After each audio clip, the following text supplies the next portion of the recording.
Apiteraapia on mesilaste ja mesilaste poolt toodetud saaduste kasutamine inimese hüvanguks.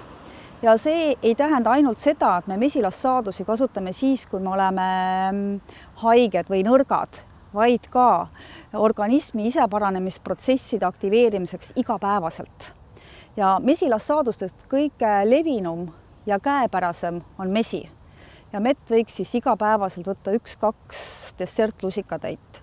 Ja seda kas siis puhtalt või segatud mõne toiduga või siis joogiga, aga kindlasti mitte siis kuumadesse toitudesse ja jookidesse panna.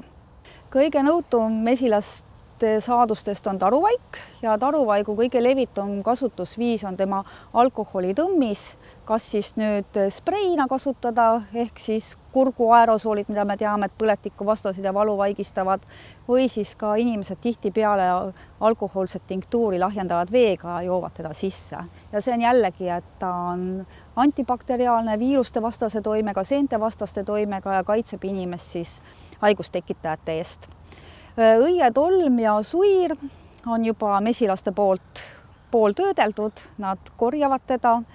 Ja inimesele on ta eriti väärtuslik valguallikana ja nõrga organismi tugevdamiseks. Mesilase mürk on kõige intrigeerivam mesilastoode, aga ta on ka kõige ohtlikum ja kõige suuremate kõrvaltoimetega.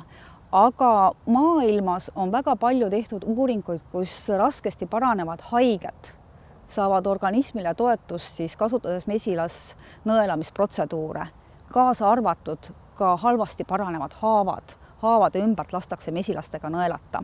Kõige trendikam tänapäeval on ära kasutada mesilaste energiat. Ja selle energia ärakasutamine võib välja näha nii, et kas siis inimene läheb ja on mesitaru juures ja kogeb seda suminat ja energiat või siis ka on ehitatud spetsiaalselt mesilasmajakesed, kus siis mesilased all elavad ja inimesed lähevad sisse, lamatsite peal magavad ja kogevad seda energiat, seda lõõgastust ja nii nad tugevdavad enda immuunsüsteemi.